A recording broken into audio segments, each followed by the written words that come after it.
present arms.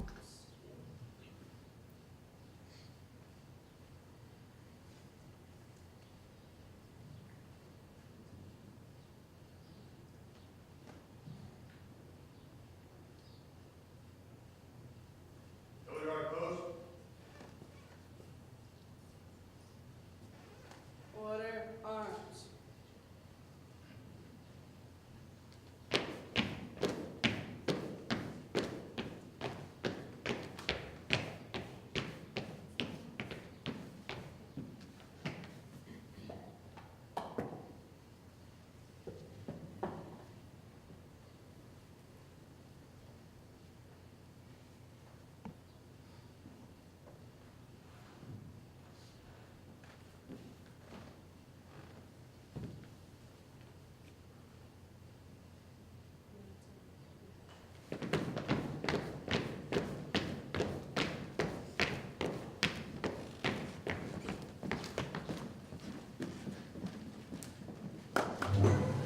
Thank you to the Grafton Job Corps Color Guard Unit of Javon Bell, Joseph Walls, Liam Cummings, Jacqueline Campos, and Shauna Smith. Thank you for presenting the colors this morning. Good morning, everyone. How are you? Good morning. Beautiful, beautiful sunny day out there. Thank you for starting your morning with us here. This is our third annual Armed Forces Day, a day to give tribute to our active and retired military personnel for their selfless dedication and commitment to protecting our freedom through the 5 branches of the military. Despite the fact that our military members are serving around the world protecting our nation and our freedom, we oftentimes only hear of our service members when there's a loss, such as Corporal Dawson from Northbridge and Specialist Brian Arsenal of Northborough, who both died while serving in Afghanistan. Memorial Day and Veterans Days are days of remembrance and reverence that provide a time to reflect on our losses and keep strong the memory of those who have passed away. Today is an opportunity to celebrate all military service and honor those among us in our communities that committed themselves to a life of service and sacrifice. Today is an opportunity for our next generation to sit with those who have served and offer words of gratitude and understanding of the noble sacrifice of service. While those of us who serve are chiefly responsible for protecting our precious freedom, it is those of us who haven't served who are tasked with the critical role of never forgetting our protectors. It is those among us that we must ensure our heartfelt gratitude is justly on display at more times than simply Memorial Day and Veterans Day.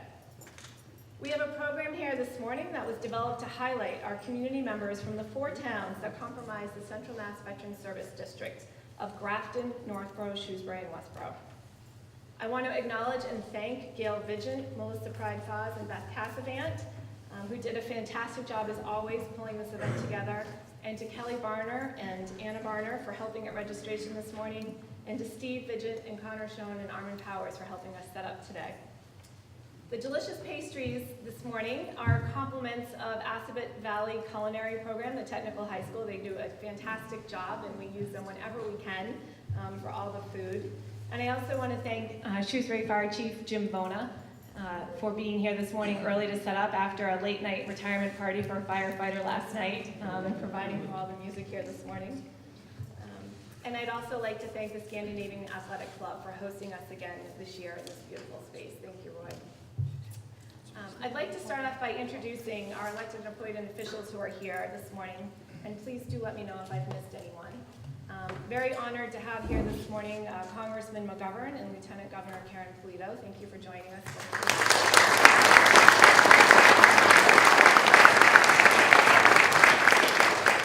And also very happy to have with us Massachusetts Secretary of Veterans Services, Francisco Urena, whose little boy is 2 this day.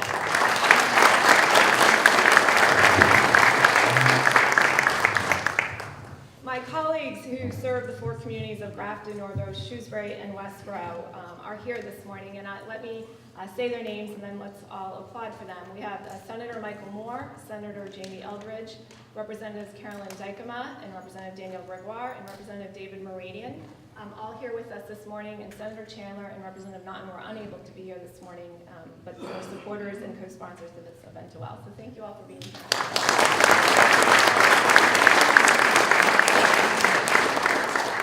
And let me just point out who is also here as elected officials.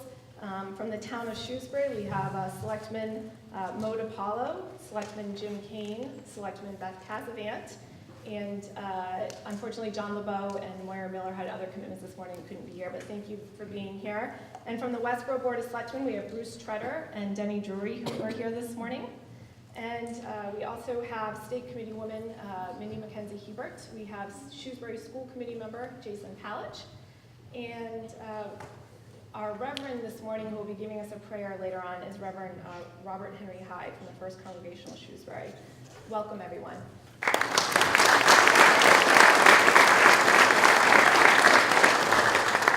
I'd also like to point out Adam Costello, who is here, who until recently was our Central Mass Veterans Service District Director. He's now back in the private sector, but because we still have a gap, he is helping out 1 day a week with us, and I really want to thank you for doing that, Adam. Thank you very much.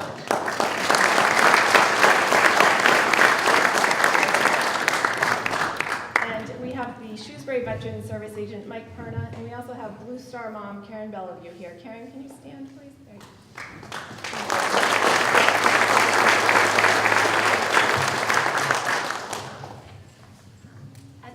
I would like to invite up Boy Scout Troop 114 members Anthony and Dominic Biscotti to lead us in the Pledge of Allegiance. I pledge allegiance to the flag of the United States of America and to the republic for which it stands, one nation, under God, indivisible, with liberty and justice for all. I'm very pleased that for the third year in a row we have Carly O'Brien here with us. Carly's graduating very soon from Shrewsbury High School and attending UNH in the fall and studying to be a music therapist, and she has an amazing voice, and I'm so glad you could be here this morning. Would you come please sing the national anthem for us, Carly?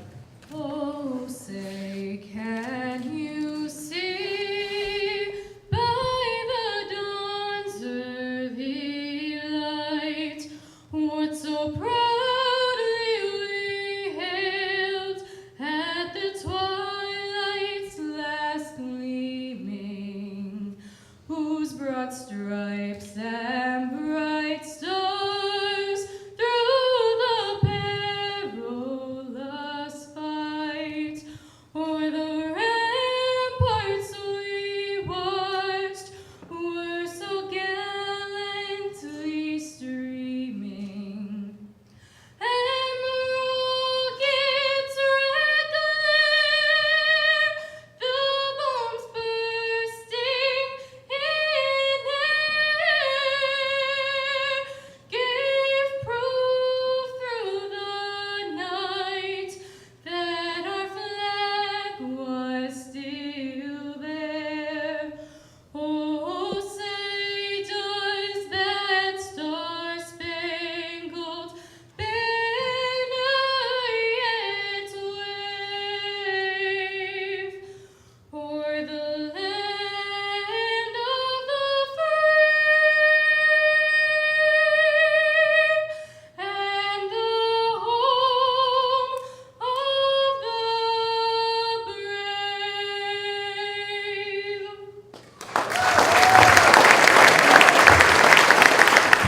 Well, first of all, let me thank Hannah Kane for being the leader of bringing us all here together today. And as I look through this audience, there are people who are young and some who are not so young, and everything in between. We have students, we have active servicemen and women, we have veterans, we have really kind of a little bit of everybody. And in terms of politicians, I think every politician who represents any of these communities is here today. And I think that's a tribute to Representative Kane and her leadership, and I want to thank her for doing this and for doing it every year. It means a lot to me, and I know it means a lot to our veterans and the men and women who serve our country, so thank you very much.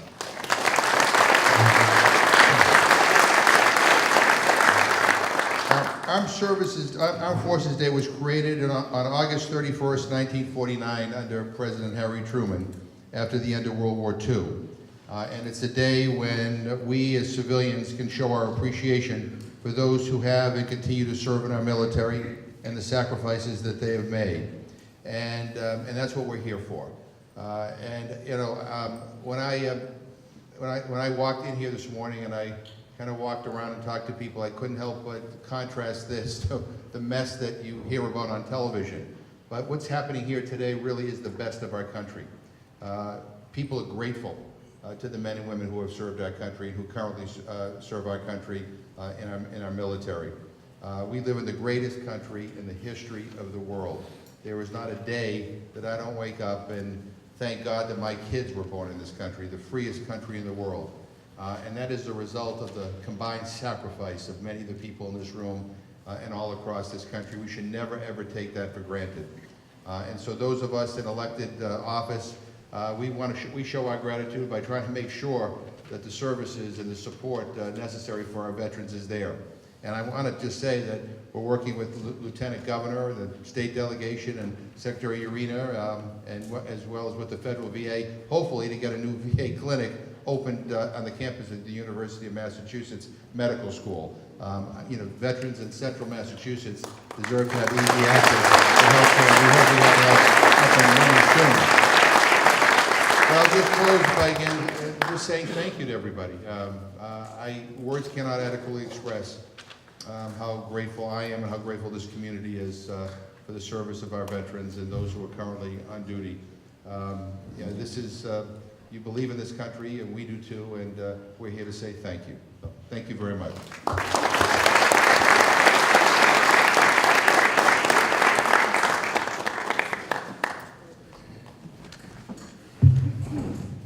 Thank you, Congressman Garvin. I really appreciate that you are so accessible to all of the constituents in your district and that you spend so much time here in such a part of the fabric of our community. I really appreciate it. Thank you. At this time, it is my pleasure to introduce a very good friend of mine who also happens to serve as Lieutenant Governor of the Commonwealth and formerly was a state representative whose steps I've followed in.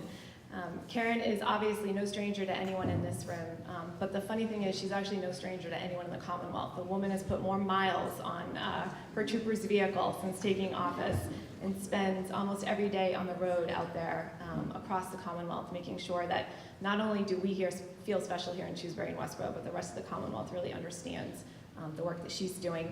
I'd like to invite her up to say a few words and also to thank her for being here. And this is her third year being at our third annual Armed Forces Day. So thank you, Karen.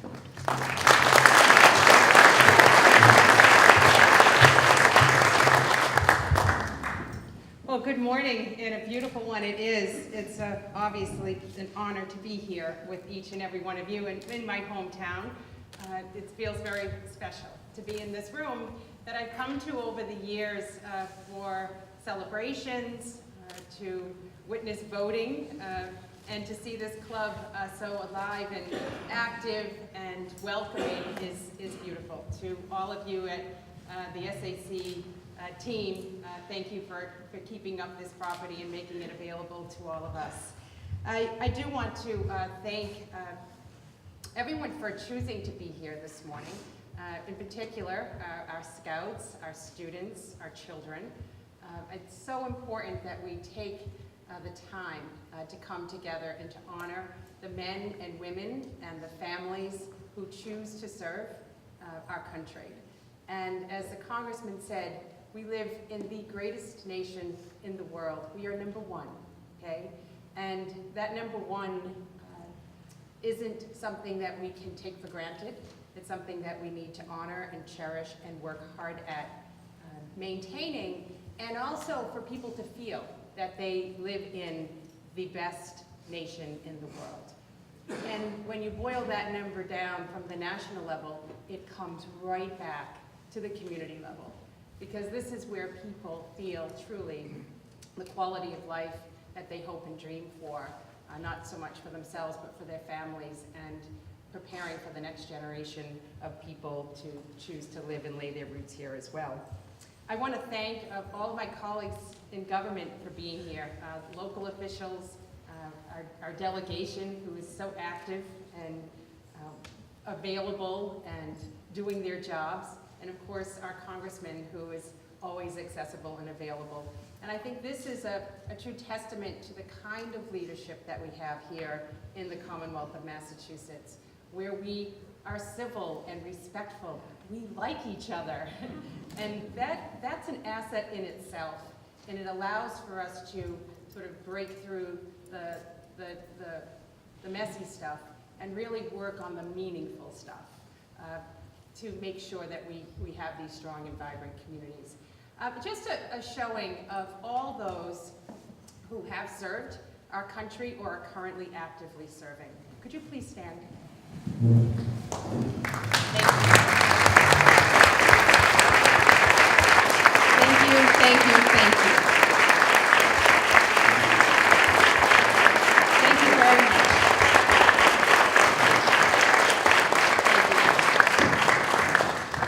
That's important to do because these are men and women who look just like everyone else, but they've had a very special calling that they answered in serving our country.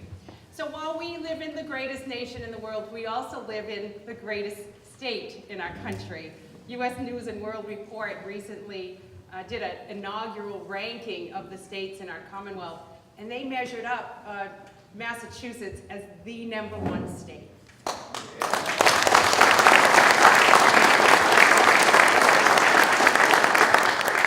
When you peel back behind that number, #1 in terms of the quality of education that we provide to our kids across the Commonwealth, #1 in terms of our economy, healthcare, our innovation economy is vibrant, and #1 in terms of the benefits and services that we provide to our veterans when they come home. I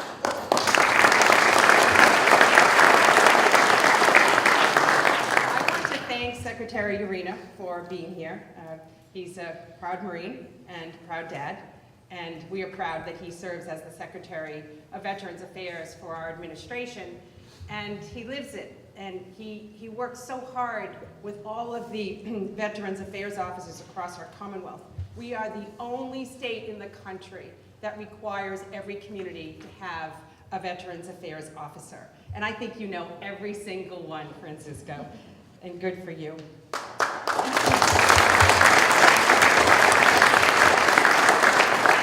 And while the Veterans Affairs officers are these part of that safety net for veterans across our Commonwealth, they're always available. If you know someone that needs services, or if you are a veteran and need to contact an officer, they're right in your public buildings, in your community, where you can reach them and gain some help or help someone else. But there's always more that we can do. And while we are #1, we need to keep that #1, but do more. So when I think about the work of our administration, I think about two things. One, allowing veterans to be able to access work and making sure veterans, when they come home, have access to good, affordable, stable housing. On the work front, our administration under our executive office is now measuring the number of veterans who serve in jobs in our administration.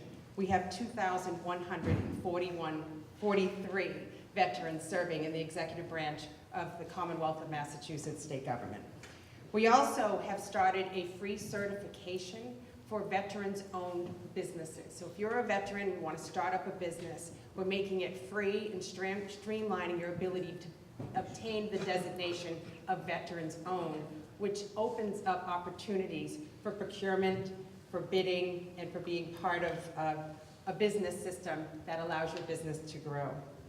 And in our budget this year, we were able to include, and we're very hopeful that the legislature will approve it, because in the public sector, veterans get preference on civil service, which is good.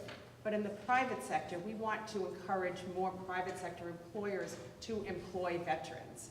And we have proposed a $4,000 tax credit for employers under 100 employees to employ unemployed veterans.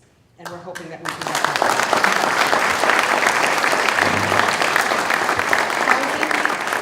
Housing is also part of the key ingredient to bringing stability to a returning veteran. We're obviously working with all of our public housing authorities, and I know the Congressman does a great job on the federal side of this issue, to modernize it and make it available for veterans when they come home. We actually have five permanent housing sites in Massachusetts.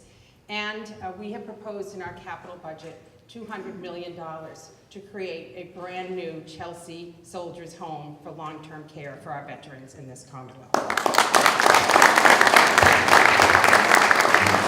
last, these two words should never go together, homeless and veteran. And it is something that our administration, congressmen, the delegation of legislators is tracking. We know that we have 1,200 homeless veterans in Massachusetts. That's 1,200 too much. And yet these 1,200 veterans, 97% of them have access to shelter and services. And we are always evaluating the number of beds in this area so these individuals who are suffering from a variety of issues can gain that kind of safe place to obtain services and support and safe housing for them on a day-to-day basis. But that is a challenge for all of us to recognize exists even in Massachusetts. Even as strong as we are and as progressive and as strong a leader that we are in providing services, there are still too many falling through the cracks. So I know all of us come to this room today to honor the men and women who choose to serve our country, to protect and serve us. But we honor all of them by doing more in our own individual lives. I'm honored to be able to, as your Lieutenant Governor, find these opportunities to do more in Massachusetts. And you in your lives can find an opportunity to reach out and help, or just by being here today saying thank you to the men and women who wear the uniform for our great country. So let's celebrate today and the Armed Services Day. It's an honor and pleasure to be with you in hometown Shrewsbury. God bless.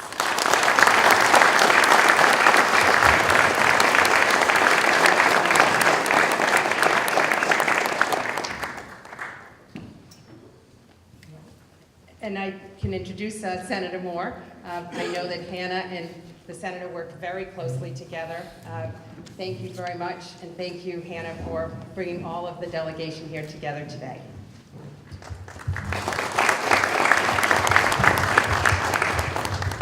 Good morning. It's an honor to be here today for the third annual Armed Forces Day. And thank you, Lieutenant Governor, for all the initiatives that help with all the initiatives that the administration's been working on. I've been the chair of the Committee on Higher Education for the last 6 years, and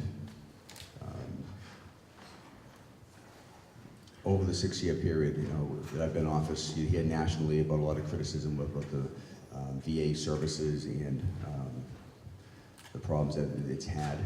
And from the legislative standpoint, I sit back and think, over the last, since the Great Recession we've had, I look back to our funding and what we've done here in Massachusetts, and there's only been 2 line items the entire time that has not only not been cut, but sustained, has had increases. And those 2 line items are our local aid, and secondly, is our veteran services. And as I said, as chairing the Committee on Higher Education, we've also been able to pass the Valor 1 and Valor 2, which allow our military men and women that when they're returning and while they're in the service to gain credits in colleges and universities so that for the experiences and the training that they have obtained overseas in protecting us.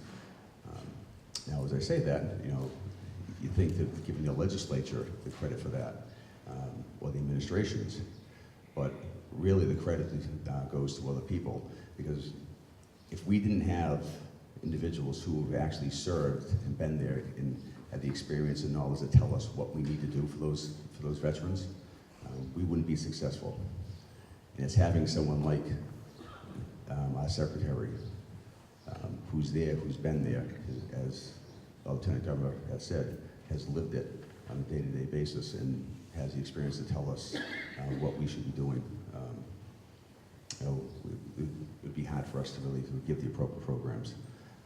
So I have the honor of introducing our secretary to speak to us today. And I think we should give him a round. He actually, as I said, he is a veteran, as Lieutenant Governor said, for his service in the Marines. So I think we can give him a round of applause for that.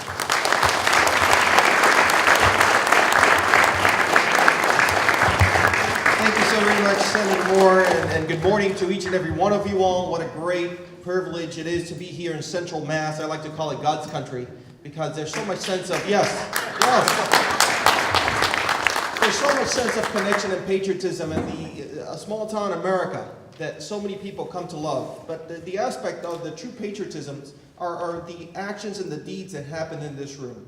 And I've been to so many aspects of celebrations and connections. And I take a look at the youth around this room. And I take a look at Troop and the members of Troop and the leaders of Troop 114, who a couple of years ago celebrated 100 years of scouting.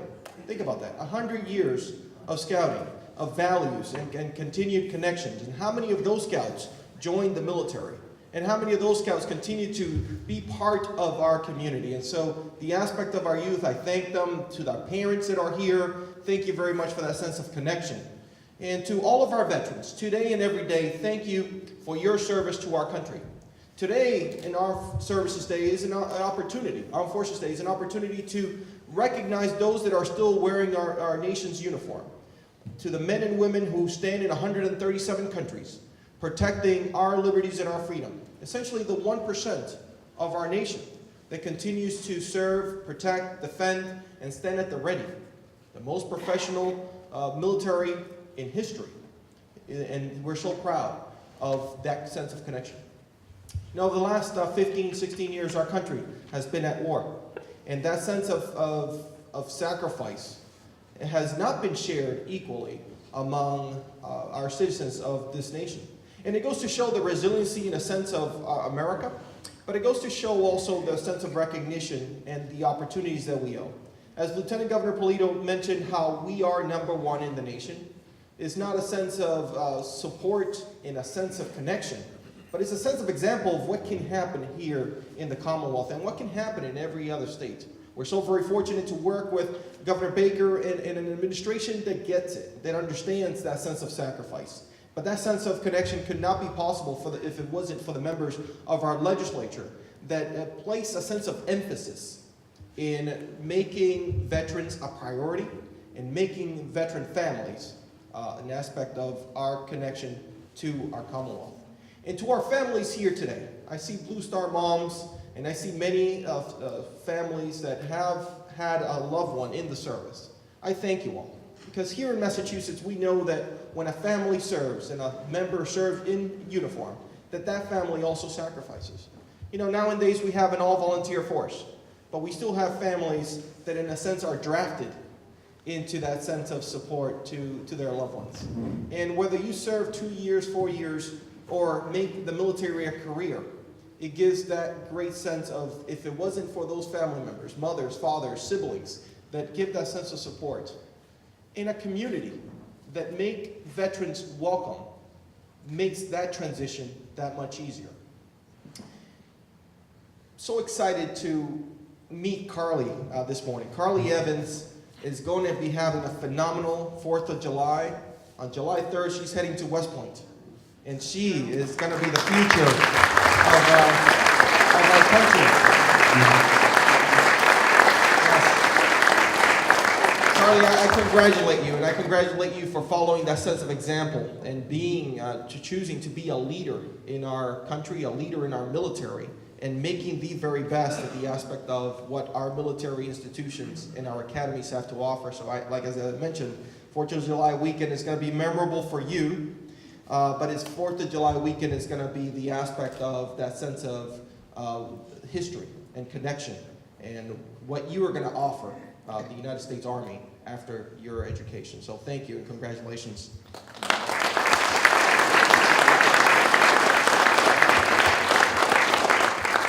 We're too very proud also of our facilities that we have throughout the Commonwealth. Not only our Soldiers' Home in Chelsea, which, as Lieutenant Governor Polito mentioned, the capital investment that the Baker and Polito administration have chosen to make, which is a federal and state partnership.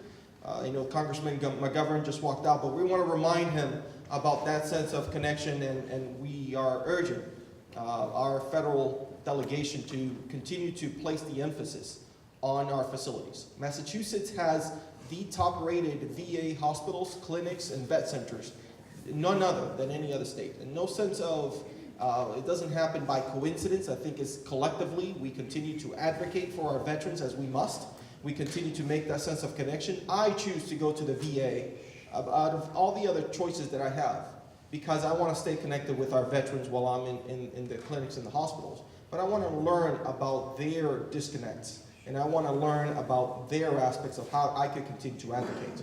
And I tell you, in speaking to many veterans in this room, one of the first things that they tell me is how proud and how accessible they find the services of VA once they get inside those walls, and how caring the professional individuals that give that care provide it. So today and every day, I thank those caregivers, but it is our role to continue to provide that sense of connection to our veterans.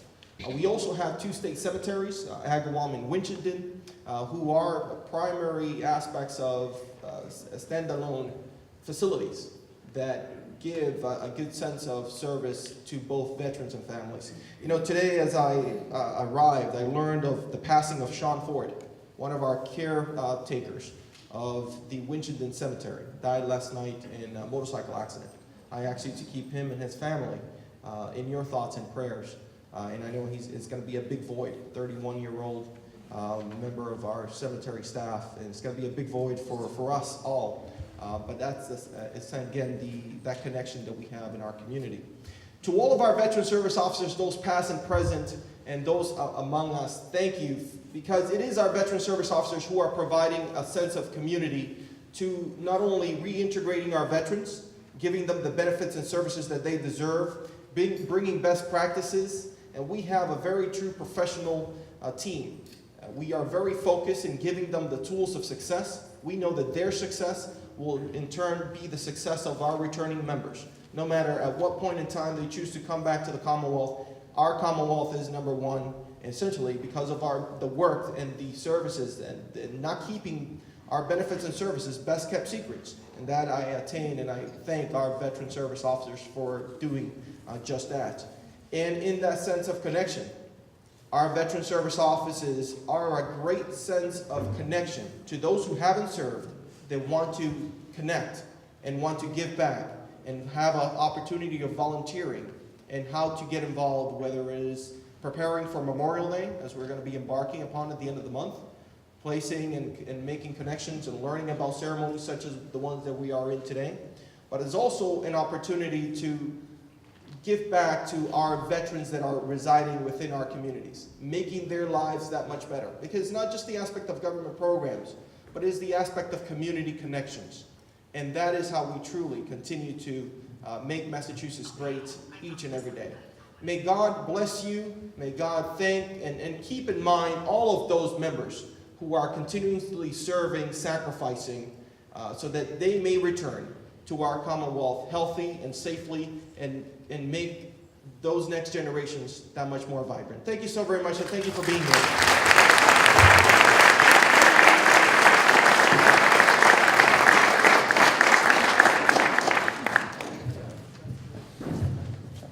Thank you, Secretary Arena. And again, it is his little boy's second birthday today, so I really appreciate that you're spending time out here with us. You are no stranger to Central Massachusetts, and I really appreciate your dedication and service to us. Thank you.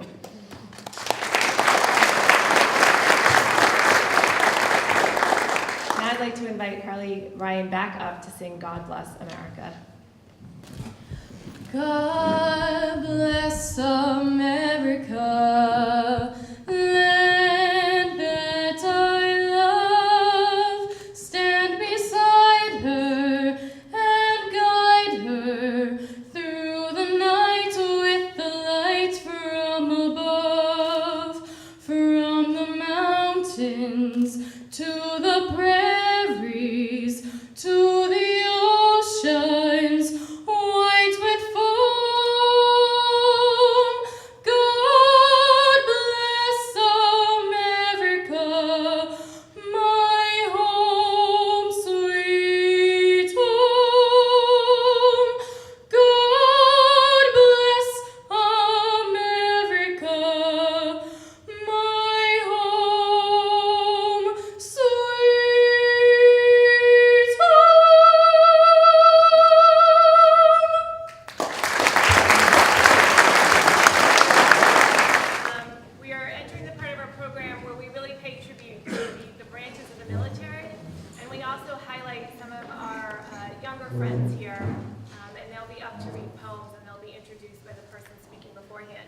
I did want to let you know that two of the speakers this morning,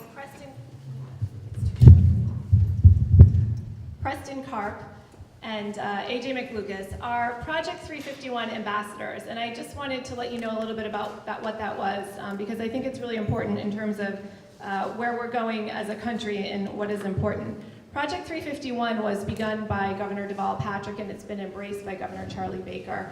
And it is an effort to have an ambassador from all of our 351 communities be represented to do a year of service. They are 8th graders who are chosen by educators where they go to school, and they're highlighted for their sense of service and dedication. And they spend a year doing service together. And I try to incorporate them in whenever I can throughout the year because I think it's such a fantastic thing. And this morning I mentioned that Connor Schoen was here helping. He was in the first class of Project 351 ambassadors and is now graduating as a senior from Westboro High School this year.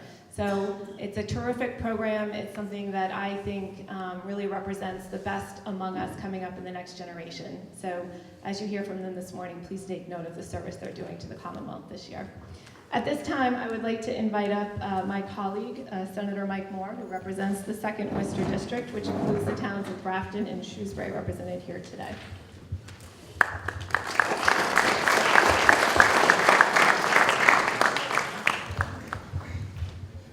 Good morning again. I have the honor and privilege to talk about the Army. The United States Army was originally formed in 1775 by the Second Continental Congress. It's the oldest service of the United States military, originally formed to protect the freedom of the first 13 colonies.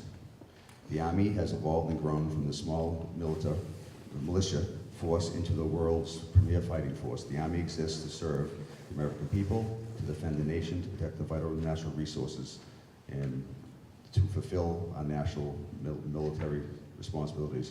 Their mission is to provide necessary forces and capabilities to the combatants, commanders, in support of our national security and defense. It's through their efforts that we were able to be successful in our 2 Gulf Wars and Iraqi freedom. And even though they are one of the oldest military forces in the world, they are one of the most technologically advanced forces, as we've seen today. So it's my honor to be here and speak and thank our members of the United States Army. And I have the next privilege of introducing the student from the Shrewsbury Public Schools, student Preston Karp, to read for the Armed Forces Day. Preston.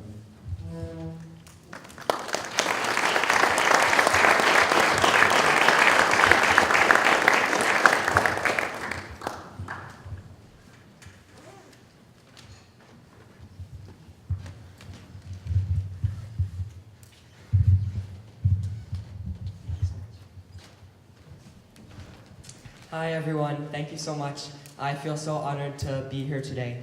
This is Armed Forces Day by Del Abe Jones. At the urging of Harry Truman, the 3rd Saturday in May, the new Department of Defense proclaimed it Armed Forces Day, a day to thank all services who defend our air, land, and sea, who serve our country proudly, defending the land of the free. All those young men and women, and to all of those oldsters who march, fly, and set sail as airmen, sailors, Marines, and soldiers. Some of them serve as regular, and some just do the weekend, but all step forward strong and proud when we need someone to send. The times have been a-changing, and missions they are asked to grow much more complicated than what they used to do. They must be warrior and diplomat, with clenched fist or gentle touch. Pass the ammunition, feed the hungry, build roads, hospitals, and such. A tradition of heroes is what some people say, and we all owe them thank you on this Armed Forces Day. Thank you.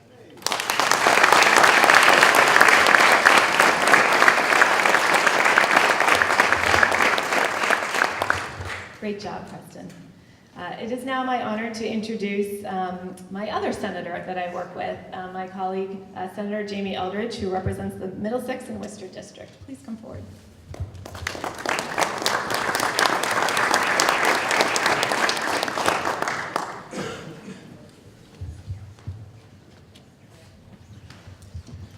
Well, good morning, everyone. It's an honor to be here yet again, and I really want to thank Lieutenant Governor Polito, Congressman McGovern for being here, my colleagues, Secretary Urena, and as Representative Kane had mentioned, we represent Westboro together. I represent the Westboro, Northboro, Southboro, Marlboro area, and again, it's an honor to be here with you this morning.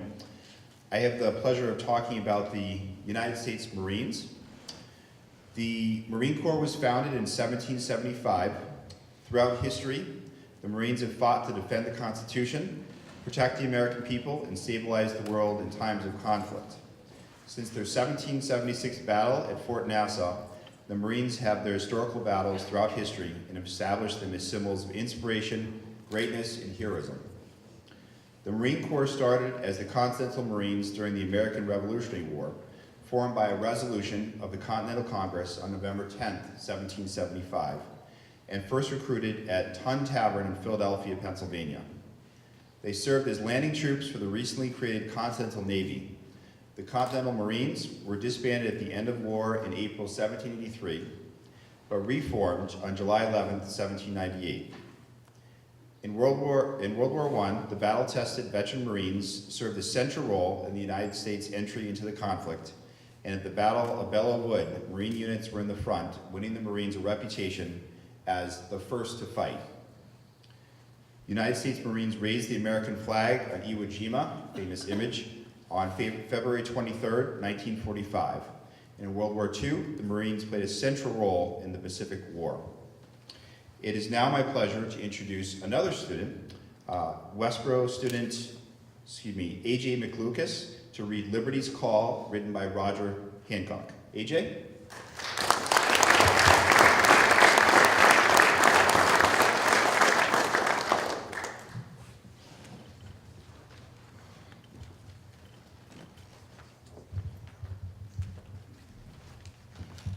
Thank you, everyone. This is Liberty's Call. American flag flies so proud, flying free, reminding all, enjoy American freedom. Financed by liberty's price, sacrifice of founding fathers, casualties of men today. Men in military serve, maintaining freedom you enjoy. Assignments matter not at all. Whatever service duty calls, danger within the firefight, or support of those who do.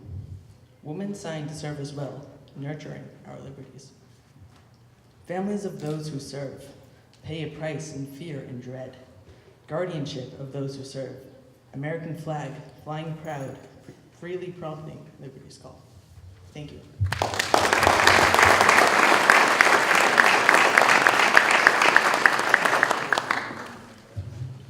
Great job, AJ. It is now my pleasure to introduce one of my colleagues in the House of Representatives, Representative David Meridian, who represents the 9th Worcester District, which includes Grafton.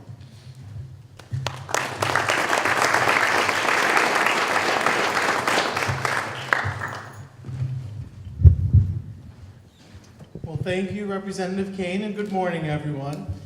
I actually have the privilege of coming in pretty much in the same class as Representative Kane. And when I came in, won the election 2014, sworn in 2015, and not too far right after that swearing in 2015, we actually had the passing of Corporal John Dawson from Northbridge. And from that, I just really want to give a kudos to Secretary Urena for all that you and your office did to help us in a time that we certainly needed a trusting, guided light. So thank you again for everything you do.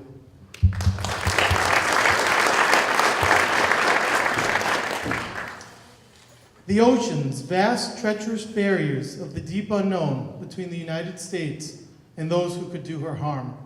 Founded on October 13, 1775, the United States Navy has since played a crucial role in the defense of our great country. For over 241 years, the U.S. Navy has proven to be one of the greatest forces, not only on our shores, but also for our allies. Originally comprised of citizen sailors, Navy men put their lives on the line to defend the freedoms of people everywhere. During the American Revolutionary War, Commander-in-Chief George Washington involved the U.S. in many naval battles. These encounters played a powerful role in the surrendering of the British Army and led to a series of peace negotiations that helped end the war. Then, in the War of 1812, the Navy successfully drove the British from Lake Erie and Lake Champlain. During the Civil War, the United States Navy suppressed the slave trade and are said to have stopped at least 36 slave ships.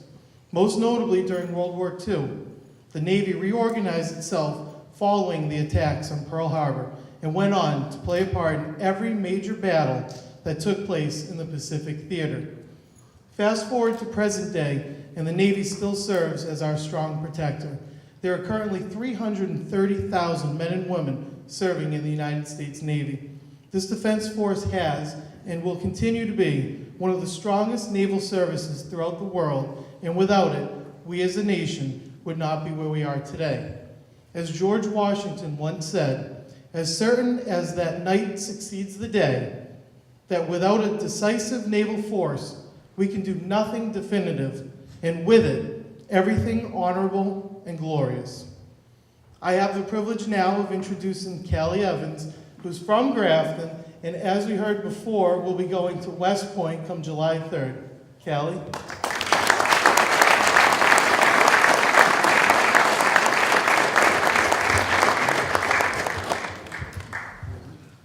This is Think of That by William A. Prudhoe. Many people travel to our shores to escape their world of strife and leave their troubled lands behind to enjoy our way of life.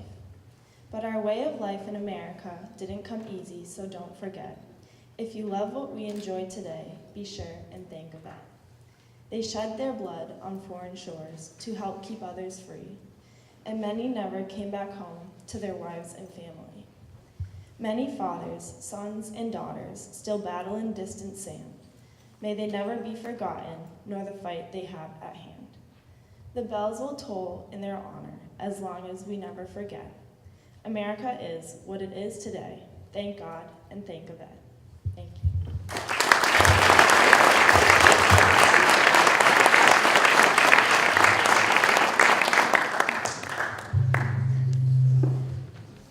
My next colleague that I'd like to introduce is somebody that I have the privilege of working with very closely, actually the next two women.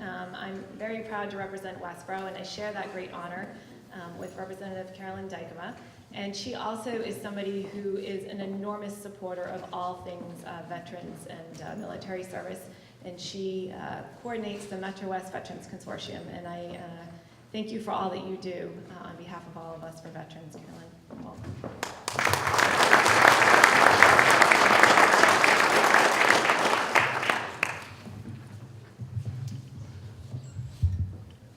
Good morning.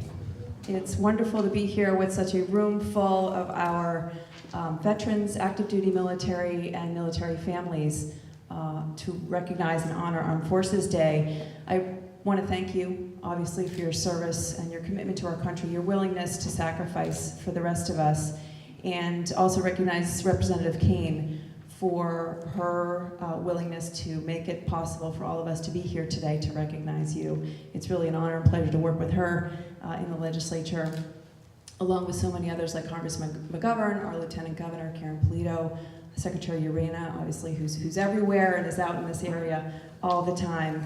It's great to be a legislative partner with you and my colleagues to make sure that our veterans and veteran services are a priority today, tomorrow, and every day.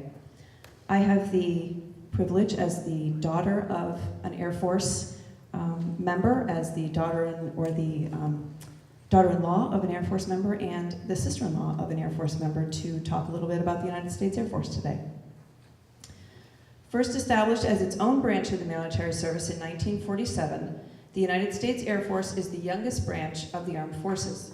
Its predecessor, the Aeronautical Division of the U.S. Signal Corps, was established in 1907 and was the first military organization to operationalize aircraft in the world. The first major air combat operations were conducted during the First World War, which also led to the expansion of the Aeronautical Division into its own section. With the advent of World War II, while still under the command of the U.S. Army, the famous order of President Roosevelt to expand the military's air forces to 20,000 planes sparked an industrial and technological boom that spurred innovation of different models of aircraft and increasing independence for the division. The Air Force units brought into combat also included some of the military's earliest steps toward broader diversity, including the Women's Army Air Corps and the Tuskegee Airmen. With the signing of the National Security Act of 1947 by President Truman, the Air Force was officially separated from the Army into its own service. During the Cold War and beyond, the Air Force continued to push the boundaries of innovation through development of cutting-edge defense and surveillance technologies, including medical evacuations, high-altitude surveillance, stealth capability, and missile defense. Today, the Air Force has over 300,000 active duty servicemen and women, including 12,000 pilots. 19.5% of Air Force personnel are women, including 20.7% of officers. 59.7% of officers have advanced degrees, and family members supported by active duty personnel number close to 400,000. Here in Massachusetts, we are served by over 10,000 military personnel and support staff at Hanscom Air Force Base. Nearly 900 active duty personnel and 300 National Guardsmen and women operate out of Hanscom. The base came into existence in 1941 when the Massachusetts legislature authorized purchase of the land from Concord and Lexington to construct a new federal airfield, and the base was named after Lawrence G. Hanscom, a Massachusetts-born pilot. And I have the privilege of recognizing, to speak after me, the youngest, or one of the younger members of the Kane family, Caitlin Kane, to read "Got Your Back" by Autumn Parker.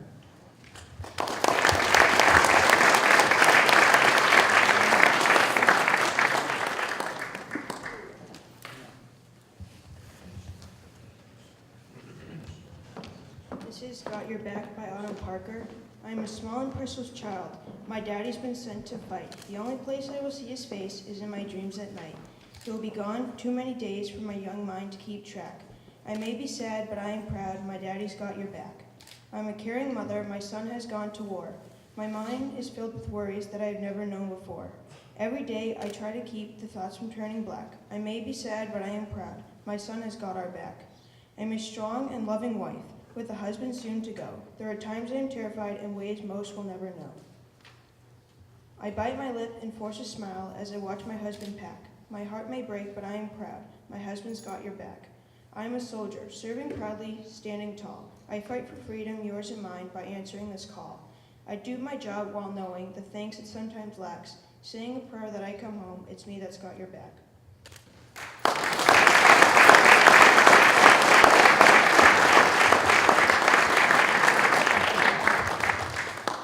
Nicely done.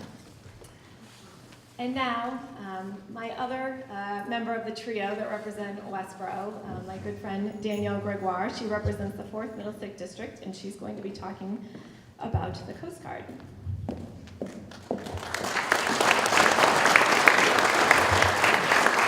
Thank you, Hannah, and like those before me, I too want to thank you for putting on this event. Every year we're in awe of your organizational skills.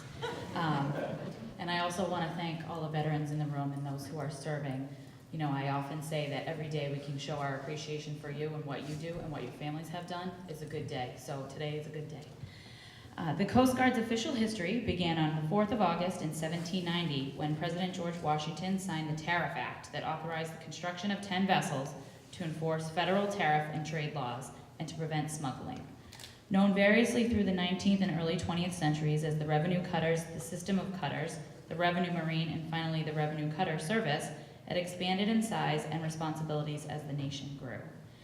And from those days in the late 1700s to today, when we have over 80,000 people serving our country in the Coast Guard, whether they be civilian employees, active duty members, reservists, or auxiliaries, we are thankful to have our country protected from those who might harm us, much like the United States Navy, by the folks in the United States Coast Guard.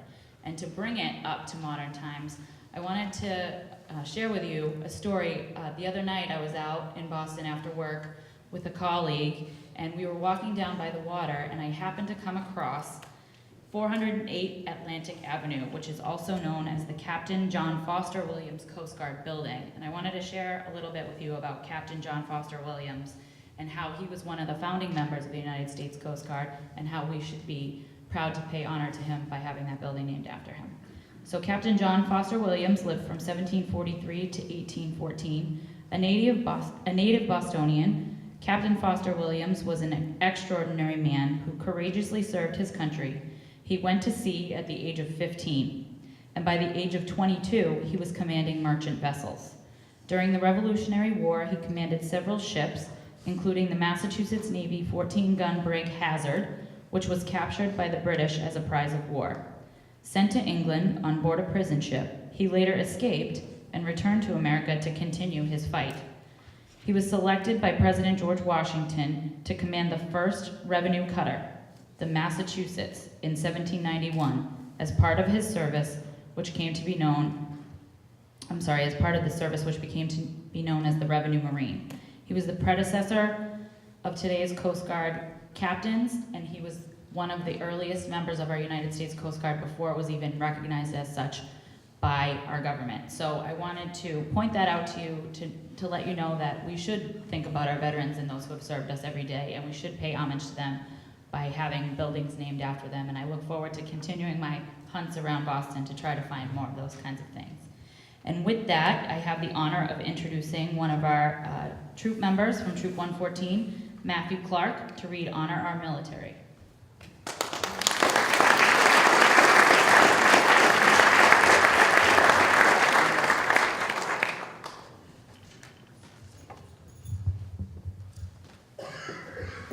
Thank you. Honor Our Military by Joanne Fuchs. Let's honor our military, the men and women who serve, whose dedication to our country does not fall, halt, or swerve. Let's respect them for their courage. They're ready to do what's right, to keep America safe so we can sleep at night. Let's support and defend our soldiers, whose hardships are brutal and cruel, whose discipline we cannot imagine, who follow each order and rule. Here's to those who choose to be warriors and their helpers, good and true. They're fighting for America's values. They're fighting for me and you. Thank you.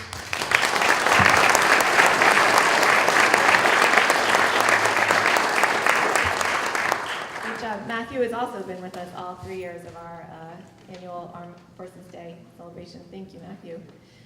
Now we get to one of my favorite times where I get to have all my legislative and elected friends come up. Jason, don't turn your head. You're coming up here. Come on. Would all Denny, anyone who is an elected official, or one of my colleagues come up, because we're going to lead the medley of singing. And I would ask that, come on, come on. And I would ask Secretary Green at the time, you're coming. I'm sorry. Beth Casavan, Mo DiPaolo, Jim Kane, who else am I missing? Bruce is up here. Come on up, people. Mindy. And I would like to ask that if you are a member who has served in the military, when we're singing your medley, please stand so that we can acknowledge you.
Jeffrey Hyde, who serves as the Minister of Congregational Life at the First Congregational Church in Shrewsbury, and who is also a veteran of the Second Iraq War, where he served in the United States Air Force, to come up and lead us in a closing prayer.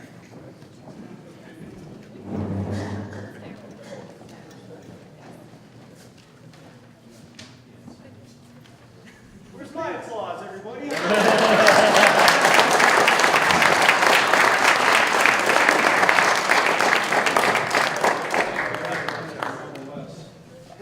Thank you very much. Thank you very much. So I wanted to close this out right and one more time give some honor to the branches of our military. So first thing first, where are my Air Force vets at? Let's hear it, Air Force.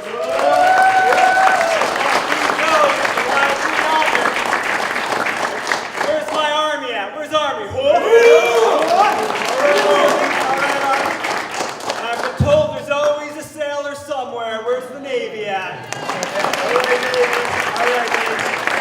Coast Guard's little brother, the Navy's little brother, the Coast Guard. Where's my Coast Guard people? Any Coast Guard here? Couple Coast Guard, who am I forgetting? Oh my God, if I forget the U.S. Marine Corps. Where's my Marine Corps?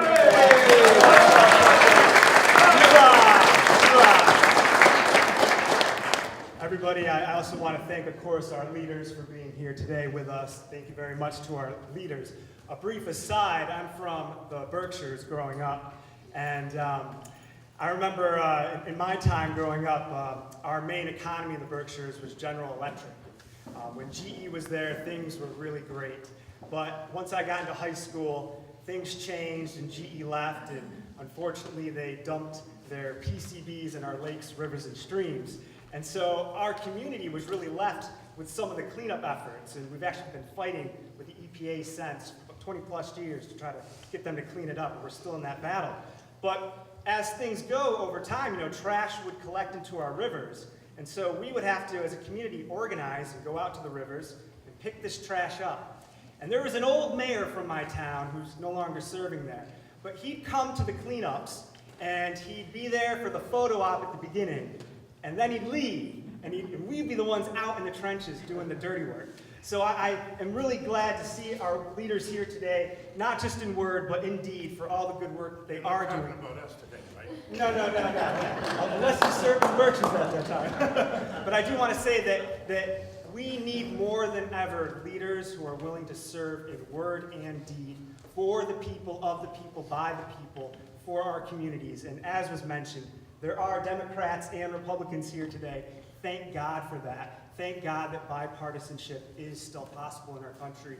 And thank God for our leaders who are looking after us and working for us. So I implore you all, please continue to do that good work. And please be for all Americans, not just the privileged, but for especially the least of these. Thank you all. And in that spirit of unity, I want to close us out in prayer. This prayer is not my own composition. I'm not certain of the exact author of the prayer. It is from, as a Christian minister, it is from the Christian tradition. So my apologies to other faith traditions here today, or any atheists among us. Please hear this in the spirit of my tradition. Let us pray.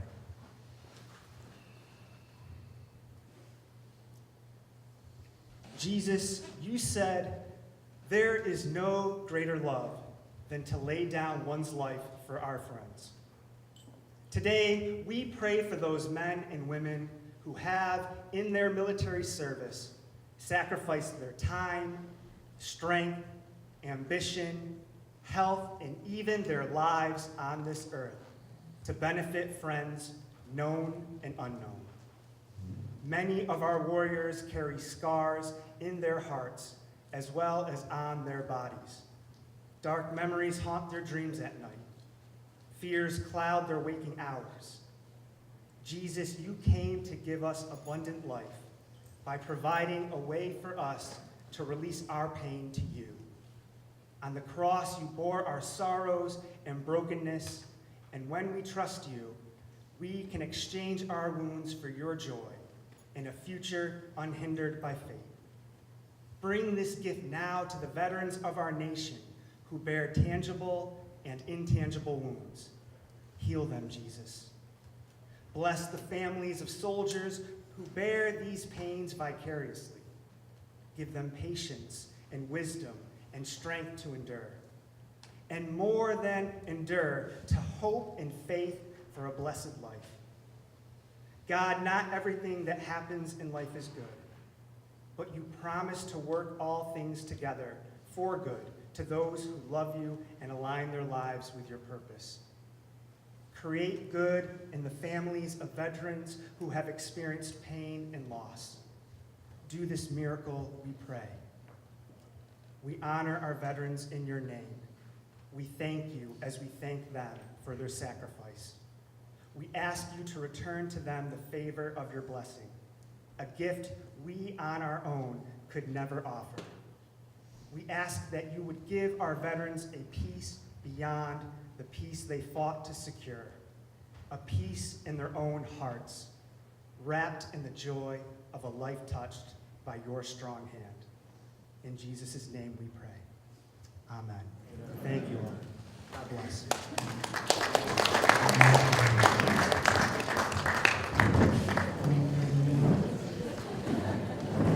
We've come to the end of our program. I want to thank all of you for being here today. We can never stop saying thank you to those among us who have answered the highest call to protect our nation. So, from the bottom of my heart and my colleagues, thank you all who have served. Our debt of gratitude to you is unending. Thank you.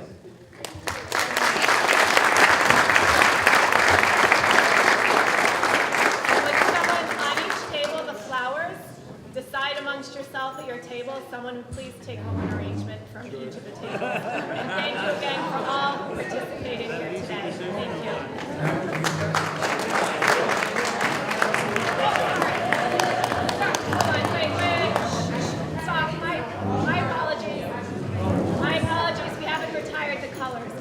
Please sit while we have the Grafton Job Corps color guard retire the colors.